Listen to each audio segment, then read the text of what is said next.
ค่ากิโลมานิโน่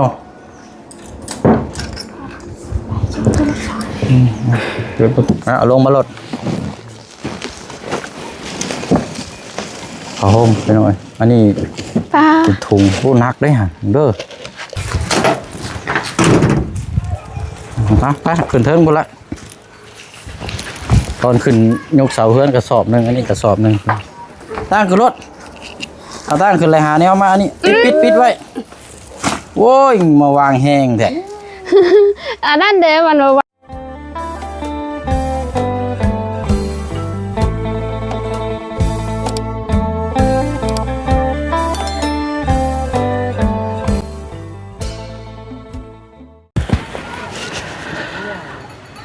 เรียบร้อยเสร็จสมบูรณ์พร้อมขึ้นไปอยู่น้องพี่น้องเนาะเฮ้ยขัดกันดีนี่พี่น้องถ้าว่าลงสีเนี่ยนี่ก็โอ้ยังงามเลยนี่พี่น้องเนาะเอากะนี่แหละพี่น้องเนาะตามเหตุตามหลักปัจจัยเนาะ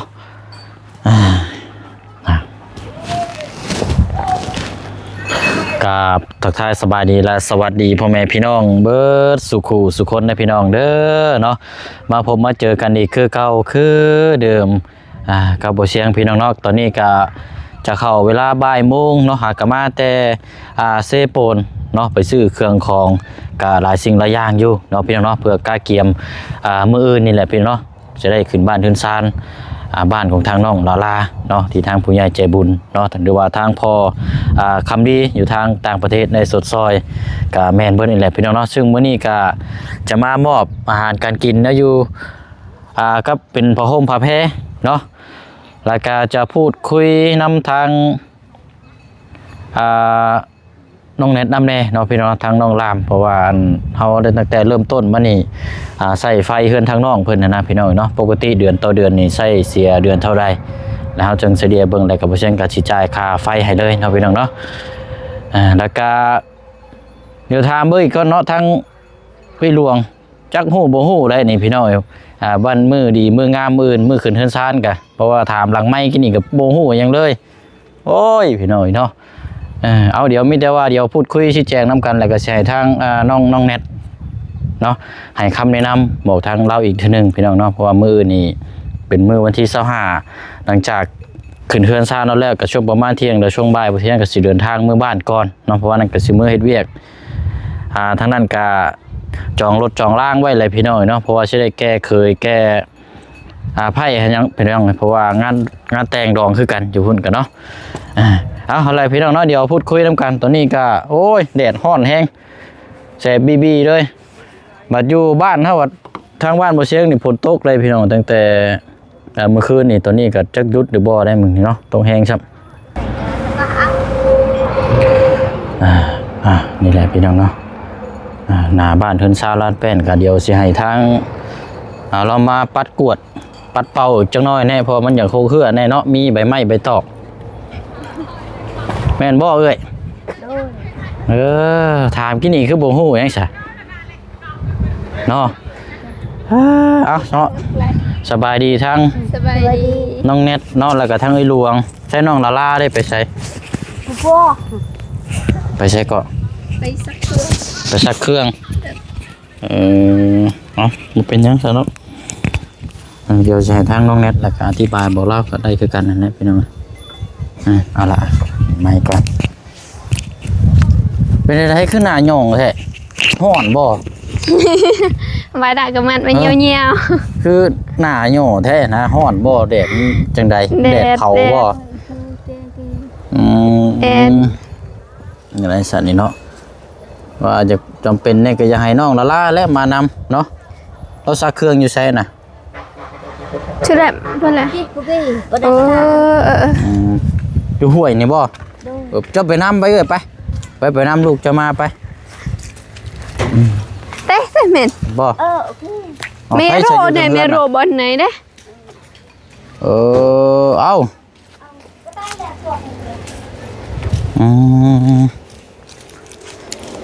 ซักเสื้อผ้าเนาะพี่น้องเอาเดี๋ยวรอกันมาอีกจังหน่อยก่อนสิเนาะเป็นจังได๋งามอยู่บ่น้องเฮือนงามสร้างเราเห็นแล้วเมื่อวานนี่บ่โดย เนาะก็น่าจะเป็นมื้ออื่นพุ่นแหละสิพี่น้องมอบค่าสร้างเพราะว่า สร้างไปอันนั้นน่ะ ไปใช่เกาะจะว่า ไป นะ กลมัน สร้างไปก้นมัน โดย อ้ายเนาะมันก็ยังบ่แล้วอยู่นี่เนาะปลูกหลาย เขาด้านเดบเขาเอาแหงกันแล้วบัดนี้หันเขาแบบเขากลเฮือนอันนั้นเด้เฮือนหมู่เขาก็ไปส่งแหงหมู่อีก ซอยกันแบบนี้บ่ โดย อืมอืมก็ถือว่าเสร็จสมบูรณ์เรียบร้อยไปยังมื้ออื่นบ่แล้วเนาะว่ากันแต่ว่าเครื่องของทั้งอยู่พี่ขึ้นเพิ่นชานี่มีฮีตอย่างแนี้ซะน้อง อืมจากเดมันก็คล้ายๆหีดจุอ้ายคือกัน บ่ได้บ่คือได้ บ่คือ บ่ คือว่าเห็นแบบเขาขึ้นเฮือนเขาก็สิแบบจำแล้วก็ จำบ่มีหมูบ่ มีหมูมีไก่บ่ โดย เออ แล้วเขาก็สิเอาเครื่องขึ้นเฮือนคือกันนั่นแหละ อืมแต่ว่าทั้งพอลุงเรา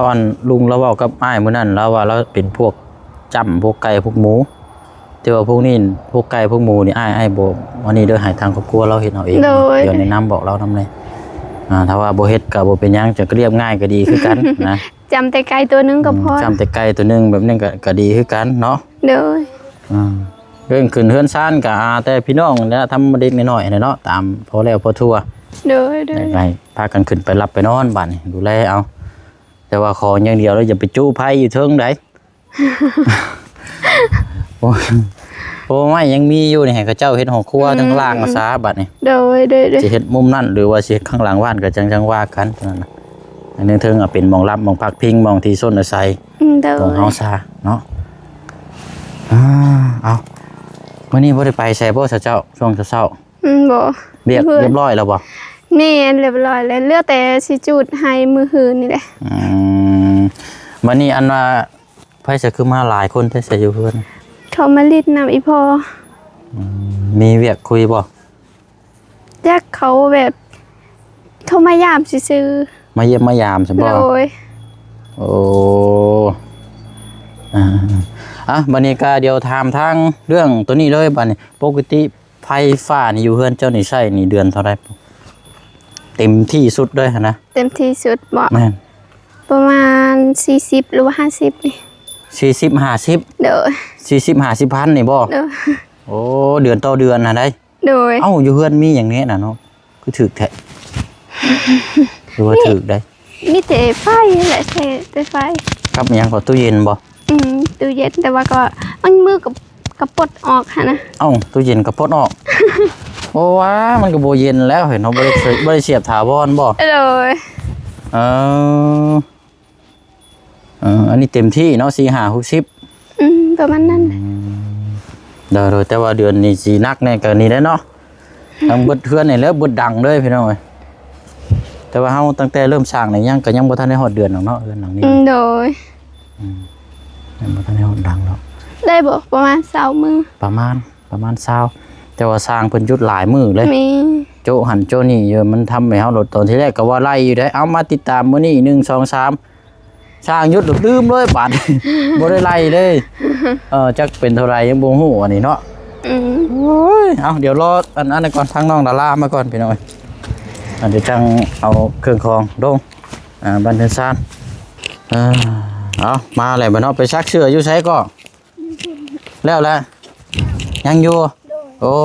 ยเด้อเอายกมือสบายดีทั้งปะดุงก่อนมาเดี๋ยวเอาเครื่องของขึ้นไปเลี้ยงไว้หั่นเนาะเอาไว้อยู่ในเฮือนไม้แล้วหั่นแหละพี่น้อย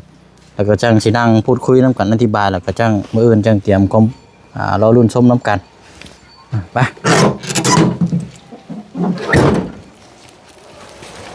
แม่นบ่ด้วยไปลุงลุยเจ้าข้าวสารเด้อเจ้าแบกข้าวสารเด้อเอาผ้าห่มมาแล้วล่ะเอาผ้าห่มลงก่อนก็ได้เอาผ้าห่มให้แม่เจ้าแหละเอาขึ้นไปเลี้ยงไว้หน้าประตูเด้อเลี้ยงให้มันเป็นระเบียบพิมพ์ห้อยแล้วก็เท่าจังขึ้นไปนั่งเอาลงมาลดผ้าห่มไปหน่อยอันนี้ ป้า เป็นถุงผู้นักได้ฮะเด้อเอาลงมาลดละน้ำมาขนมาเบิ้ลน้ำก็เลี้ยงมาลดไป ไปถึงพอละน้องเน็ตให้เราเลี้ยงไว้หน้าประตูเด้อล่ะเด้อnhưng mà đợi chị nhá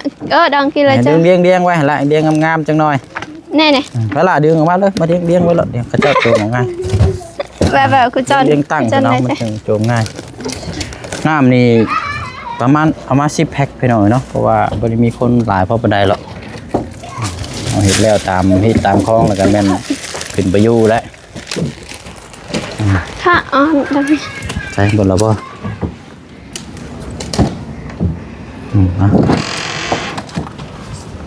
โอเคนั่นไม่กวดในกระแม่นะลงบ่ด้วยเอาไปให้แม่เจ้าไว้กวดเฮือนซ่านเอาเลี้ยงตั้งไปรดน้ำนะไปเอาลงมาน้ำเอาไว้ให้ทั้งผู้คนที่มาร่วมมือพี่น้องเอาไว้กินนี่แหละเอาน้ำเปล่านี่แหละบ่เอาหรอกน้ำแดงน้ำเขียวเอาแต่น้ำเปล่านี่ก็พอแหละเนาะสิเมา ไม่เอาขึ้นไปก่อน นี่อันนี้เอานี่เจ้า น้ำหนักเท่าไรก็ năm năm thôi เจ้านะ điều này bỏ chắc lẽ body tít nó แต่ว่าคือสิตุ้ยกูก่อนหน้าเนาะ rồi ก็ชื่อว่าคือสิแบบตุ้ยเลยพี่น้อง ตุ้ย คือสิแปรๆนิดนึงเบาๆแบบว่าคือคนบ่มีน้ำหนักบ่ได้หั่นนะ เอามาซอยกันเฮาเดี๋ยวอีกจำนี่แหละพี่น้อยพี่นักแน่ก็เป็นเข่านี่แหละไปเอ้ยเอามาลงมานี่แท็กดีลึงเอาถึงบ่บ่ถึงโอ้ยมาละแวกเขาเจ้าวันนี้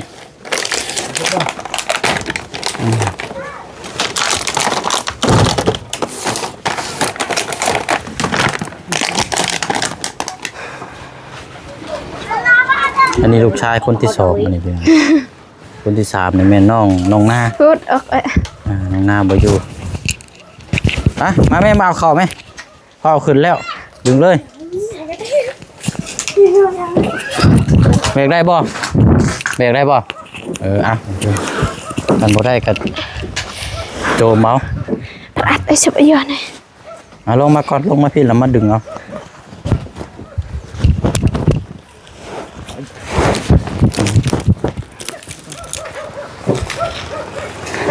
ได้บ่โจมบ่ได้บ่จะบ่ได้ก็โจมช่วยกันเจ้าแบกได้บ่ ở ngoài มีหยังบาด là vào một phe โจมเฉยไปอันไปใช้เฉยน้องหน้าไปใช้ค่ะบ่อยู่บ่ chứ đấy ai về như bảo โอเคเรือพวก เอาเป็นหยังจ้ะนี่ก็เรือแล้วไปโจคนละส่วนเอาซอยกันนี่ได้แบกบ่ได้เนาะเอา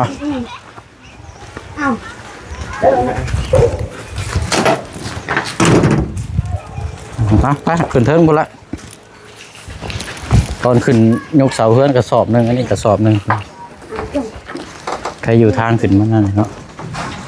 thế เอาเนาะพูดเลยอันนี้ lên từ 50 hứa cụ rớt sụp bây giờ này โล rồi hạ ê โจมเด้อมีหยังน่ะเอาฮะตะบ่ฮะตะปูบ่ โอ้ยใหญ่นั่นเนี่ย มันแตกบ่เลยนะตั้งขึ้นก่อนตั้งขึ้นรถเอาตั้งขึ้นเลยหาแนวมานี่ปิดไว้โว้ยมาวางแห้งแท้ ở đó để mình vào vài để mình nạt đi เอาตั้งไว้ล่ะ chứ เอาไปหาถ้วยมากวดจุก็ไปวางเลยเด้น้ำก็แตกกระแทกนะkhông ra nó จะระวังเอาอะไรบ้างได้แล้วไปนั่นแหละไปเอาอันนั้นมาเนี่ยมากวดเอาเด้อ mẹ làยังไปเอาถ้วยอยู่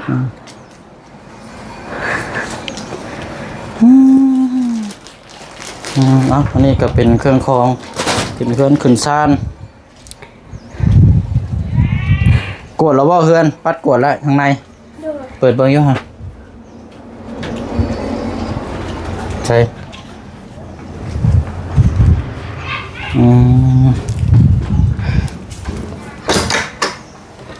ค่ากิโลมานิโน่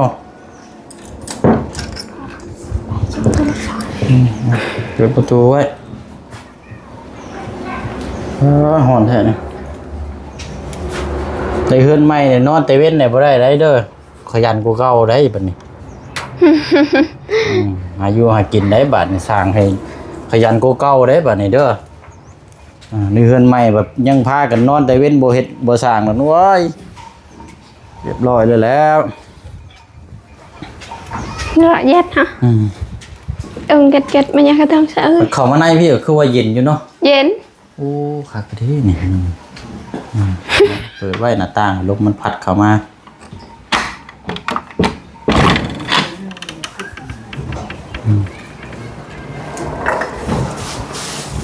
ครับเอาเก็บกวดเอาก่อนเนาะเก็บกวดเอาก่อนเดี๋ยวที่นั่งก้าวบอกเพิ่นแล้วก็จังพากันยกย้ายคำมาไว้ในเพิ่นแหละพี่น้องเพื่อนว่าไว้ข้างนอกเดี๋ยวจังมันสิอันนี้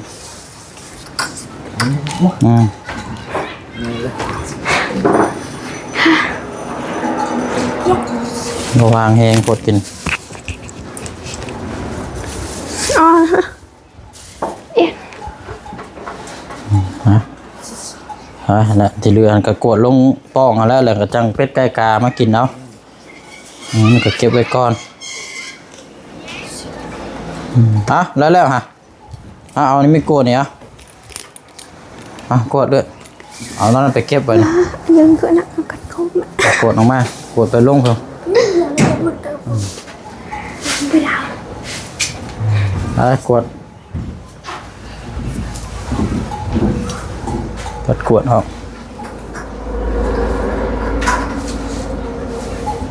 บนระบปนี้มานั่งพี่ก่อนก็ได้เฮาน้องเน็ตแล้วก็น้องฟ้าพี่มานั่งเรียงนี่ก่อนก็ได้เอาเก็บไม่กวดก่อนด้วยมากวดกระช่วงชิบโบแล้วง่ายอะไรพี่น้องเอานั่งก่อนตะกูโอเคนั่งลงตะกู้ลงนี่เอามาก่อนจ้าน้องบ่เจ้านางพุ่นน้องเน็ตเพราะว่าอาชีถามเรื่องไฟก่อนน้องชื่อยังเก่าเจ้านะชื่อยังเจ้าสิกันดาเอามาพี่เจ้านำมาจับกล้องให้ไปเชียงเอานั่งลงจมเขาเสาอันกระสอบเขาขาดพี่น้องโอ้ยดูว่ามันขาดมาแต่รถบ่จักบ่นั่งดีๆล่ะเด้อโอเคยับกันมาเด้งๆใกล้ๆกันก็ได้เห็นอยู่บ่นั่นล่ะใส่พี่น้องเนาะอันนี้อยู่ในนี่แหละพี่น้องมีถ้วยมีบ่วงแล้วก็มีโคกมีสากหม้อหนึ่งเข่ายังครบไปเลยเป็นบ่วงยังมีเลยเนาะเห็นไปเลยน้ำในนี่แหละเดี๋ยวมือก็จังแกะเราไปเลี้ยงไว้มุมหลายใจนึงก็ได้เนาะโอ้ยพี่น้องจักเราว่ามือขึ้นเฮือนน่ะบ่แต่ลืมจันดงไม่นั่งตัวจักเราบ่ฮะแต่ลืมจันดงมาแต่ลืมเราหูอีกบ่ล่ะเราหาก็หูนี่โดยก็แสดงว่าเมื่อวานนี่พอลุงเจ้าบ่ได้บอกบ่ซะพอลุงเราบอกนาแต่เราลืมซะเนาะนั่นก็พอแล้วนั่นก็ถ้าบ่เป็นหยังเอาแล้วบอกมื้อนี้ก็ได้มื้ออื่นเด้อก็บอกพี่น้องไผก็ได้นี่ที่คนฮู้จักแล้วมาแสดงความยินดีนำแต่ว่านี่อยู่นี่กินนั่นเป็นผู้ฮิตผู้หยังเจ้าจัดแจงเองนี่บ่เชิงบ่ห้ามฮู้นำอันนี้เด้อจัดแจงเองสิจ้ำหรือบ่จ้ำก็แล้วแต่ถ้าบ่จ้ำนี่ก็ง่ายดีคือกันอย่างแล้วเลยหรือว่าจ้ำไก่ตัวนึงคือทางน้องเน็ตเว้าก็ได้แต่ว่าเนี่ยกินเนี่ยเดี๋ยวบ่เชิงสิสร้างเป็นกับข้าวเป็นแบบแล้วเลยก็ได้เป็นชุดลาบนั่นก็ได้คนนี่ก็หลายตึกบ่จังเลยค่ะเราบอกว่ามัน 4-5 หลังคาเฮือนเขาก็มาสำนักนั่นแหละประมาณนี้แหละเนาะเอาคนที่ฮู้จักเดี๋ยวไปเชิงสิซื้อเดี๋ยวสิสร้างลาบประมาณจัก10ชุดพี่น้องพอบ่พอก็จังมันก็ขึ้นอยู่กับหันแล้วบัดนี้เนาะเอาตามขึ้นแล้วก็แล้วเนี่ยจังยุกย้ายกันพามานอนอยู่นี้บัดนี้ ตามนั้นหน่อยเด้อเด้อ โดย ติดตามนำกันเกือบเดือนหนึงเด้อพี่น้องก็ถือว่าไวอยู่เนาะเพิ่นสร้างหลังนี้ถ้าว่าสร้างเพิ่นบ่หยุดเนี่ยก็ยังแล้วแต่หึงแล้วนี่สร้างเพิ่นหยุดนำบัดนี้ก็เดี๋ยวทางน้องแนทเดี๋ยวไปเชิงสิจ่ายกันค่าตัวนี้เด้อให้เด้อเพราะว่ายันมันลืมเลยพี่น้องเอ้ยค่าไฟนะอันนี้ยังเพิ่มเติมกับจังว่าน้ำกันอีกทีนึงเนาะแต่ว่าเฮาสิจ่ายค่าไฟให้ทางน้องเพิ่นตัวนี้ก่อน นี่อะไรตะวันยาระนั่นต้นดักนึก โหนแท้นี่เนาะ cho nên rõ nó mới bẹ là xăm cho mình sinh ngạc này เข้าคลองกับว่าแล้วก็จังเอาเข้าไปไว้ในพุ่นเด้อปิดในประตูเฮือนไว้แล้วก็จังหาแนวมาปิดไว้หรือว่านั่นก็นอนเข้า bài ก็ได้ cái mẹ đặng ให้น้อง đặng คนนี้ bưởi เข้านะอ่ะ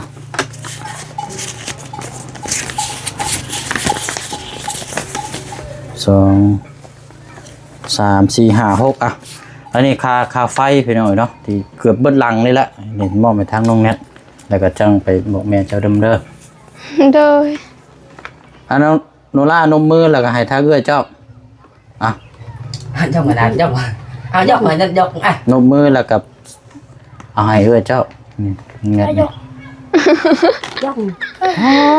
ว่านี่พี่น้องบ่จักจังนี่โลเอานี่เหนื่อยเด้อค่อยเอานมมือเอาเงินน้ำบ่เสียงนี่ลูกนมมือเอา dọc นมมือเอาแล้วก็ให้เอื้อยเจ้าอันแหละไปพุ่นแหละ cứ lại thế บอนทางพ่อเพิ่นให้เพิ่นแจ้งมาประมาณนี้ทางผู้ใหญ่เพิ่นนั่นแหละต่างซอยกันบ่แม่นว่าอันนั้นทางเทื่อมีต่ออีกอันนั่นล่ะ rồi อันนี้ให้เฟือไว้เลย600,000กีบพี่น้อยเนาะนั่นแหละค่าพื้นค่าไฟแล้วก็เบิ่งแยงนํกันนั่นแหละน้องลาลาเลิกยาโรงเรียนแล้วบ่ออกแล้วบ่เจ้าบ่ได้ออกบ่อันนี้ยังเรียนอยู่ซะอันนี้เนาะไปโรงเรียนน่ะย่างไปซะบ่ rồi บัดนี้อันทางกับน้องงานนี่สิก็ย่างไปนํกันบ่ nhà นึกว่าขี่รถไปบ่ได้ขี่บ่ hồ ถ้ามีรถถีบนี่ปั้นเป็นอยู่บ่ล่ะปั้นเป็นอยู่บ่รถถีบ bên เป็นอยู่เนาะ rồi อันนี้ติดตามมานํกันจ้ะถ้าว่าตั้งใจห้ามใจเฮียนน่ะทั้งพ่อกับแม่เพิ่นสิซื้อรถถีบให้ตัวยังสิเฮียนต่ออยู่เนาะ rồi เดี๋ยวเรายังเฮียนต่ออยู่พี่น้อยเนาะมันฮ้อนพี่น้อยมีแต่ว่าเฮาซื้อเครื่องของมามอบให้แล้วก็ทีละมื้ออื่นจังมาติดตามเบิ่งนํกันบัดนี้ 8 โมงเด้อประมาณ 8 โมงซะขึ้นเฮือนน่ะ cái màu 8 โมงเช้า 8 mông blue พอไปเชียงเพื่อมาแต่8 โมงก็คือมื้อยกเสาเฮือนมื้อนั้นโอ้มันเช้าโพดมาฮอดบ่ทัน เอาเขาแบบเขาสิไปเวียกเด้เขาก็มาซอยแต่เช้าแล้วก็ กลับ แต่ว่า เฮือน มื้อขึ้นนั่นจังใดก็ได้เพราะว่าเฮาบ่ได้รีบอยู่แล้วไผอยู่ก็อยู่ไผบ่อยู่ก็บ่เป็นหยังเฮาบ่ได้บังคับอันนี้นะ rồi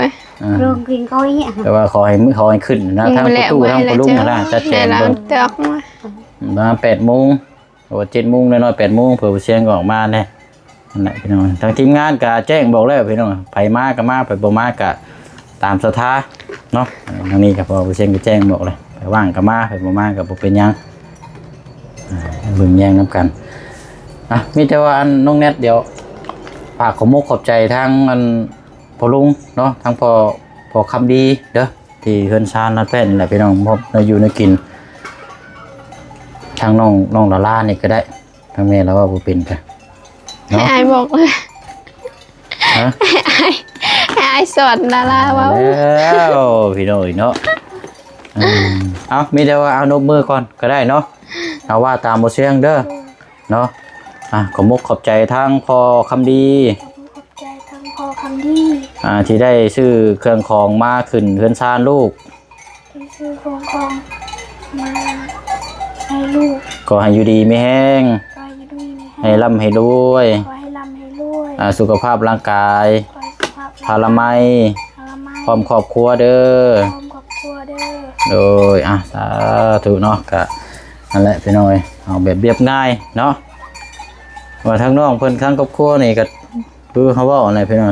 อันนี้กันทั้งน้องแนทมาเป็นล่ามซอยแล้วนี่ฉันกับบ่แห้งแล้วนี่ เขาเจ้าบ่ค่อยฮู้เข้าปานใดแน่นะมีแต่ว่าน้องแนทบอกเราเพิ่มเติมนี่ล่ะบ่อื่นเด้อบอก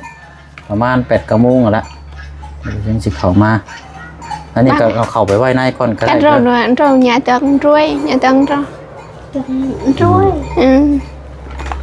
เด้อไปซะเนาะเฮามันอากาศมันร้อนพี่น้อง เดี๋ยวสิว่าไปเวียกต่ออีกแน่มาละโอเคอันนี้เอาเข้าไปไว้ในเลยก็ได้เครื่องของนะ Một bọc เห็น lông ว่าชุม này. เจ้าอันบ่อยากอันนี้พากันจัดแจงเล็กก็ได้บัดเดี๋ยวน้องละลาก็จำไปซักเสื้อผ้าใหม่น้องเบิ่งแย่งเอาละอันมานี่แหละพี่น้อง Này đào bên này nó. nè. Đào bên. Ờ.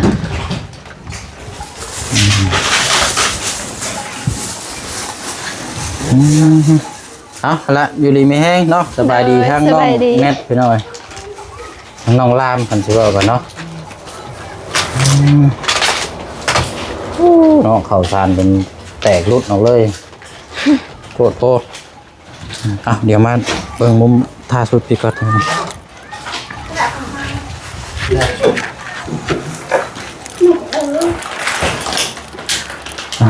ได้พี่น้องเนาะกับเครื่องของที่ไปเชื่อในมอบให้นี่ก็ทางพอคำดีเด้อเนาะแม่นเด้อพี่น้องเพิ่น3.8 ล้านเนาะทางพอเพิ่นได้ช่วยซอยครอบครัวก็ติดตามน้องปันบัดนี้เนาะเฮาก็พูดคุยกับชี้แจงเนาะอะไรที่ทั้งฮีดทั้งคองก็ให้มอบให้เพิ่นเฮ็ดเองเนาะเฮามีหน้าที่มอบเป็นของประมาณนี้แหละพี่น้องเนาะ Lên đó này. Từ từ bên nó trang tụi bé. ก็ Ông ส่งสิ tặng นั่นแหละ tụi พี่ bé น้อง tụi เนาะ bé ติดตามเบิ่งกันว่าสิเป็นรุ่นทางแบบใดเนาะ Anh trang con liệp ông từ từ. มื้ออื่น Chùa đây tầng an đó. ต่อจากโดยชื่อฮะ พี่น้องเนาะป้าเนาะ จำเป็น ดี เนาะ ไม่แห้งร่ำรวยเบิด ไป สุ แต่ ข จากโดย สุขคน ชื่อ นะพี่น้องเด้อเนาะ